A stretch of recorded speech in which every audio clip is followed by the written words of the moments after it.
കുവൈത്തിൽ ഈദുൽ ഫിത്തർ ആഘോഷങ്ങൾക്ക് തുടക്കമായി രാജ്യത്തുടനീളമുള്ള പള്ളികളിലും ഈദ്ഗാഹുകളിലും പെരുന്നാൾ നമസ്കാരം നടന്നു.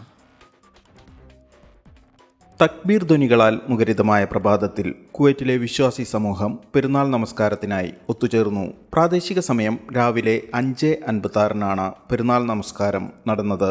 രാജ്യത്തുടനീളം ആയിരക്കണക്കിന് പള്ളികളിലും 57 ഈദ്ഗാഹുകളിലുമായി ലക്ഷക്കണക്കിന് വിശ്വാസികൾ നമസ്കാരത്തിൽ പങ്കെടുത്തു. മലയാളി സംഘടനകളുടെ നേതൃത്വത്തിലും വിവിധ സ്ഥലങ്ങളിൽ പെരുന്നാൾ നമസ്കാരം നടന്നു.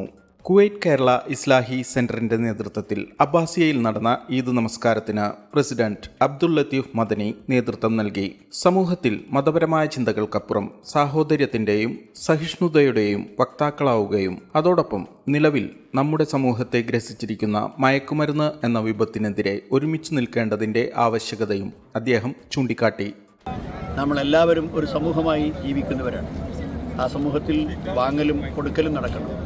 അങ്ങനെ പരസ്പര സൗഹാർദ്ദവും അതുപോലെ തന്നെ പരസ്പര ബന്ധവും ഊട്ടിയുറപ്പിക്കാൻ നമ്മൾ ശ്രമിക്കണം. ആ സമാധാനമാണ് നമ്മുടെ രാജ്യത്തിൻ്റെ ഏറ്റവും വലിയ രക്ഷ. അതുകൊണ്ട് ആ സൗഹാർദ്ദം കാത്തു സൂക്ഷിക്കുവാൻ വേണ്ടി നാം പ്രത്യേകം ശ്രദ്ധിക്കേണ്ടതുണ്ട്.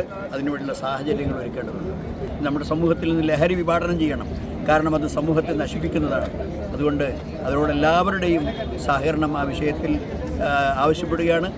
ഈദ് ആഘോഷങ്ങളുടെ ഭാഗമായി നിരവധി സംഘടനകളും സ്ഥാപനങ്ങളും വ്യത്യസ്ത പരിപാടികൾ സംഘടിപ്പിച്ചിട്ടുണ്ട്. കുടുംബങ്ങളുടെ ഒത്തുചേരലും വിവിധ സൗഹൃദ സംഗമങ്ങളും ഈദ് പ്രമാണിച്ചുള്ള അവധി ദിനങ്ങളെ കൂടുതൽ ഊഷ്മളമാക്കും. ജലിൻ ത്രപ്പയാർ, 24 കുവൈറ്റ്.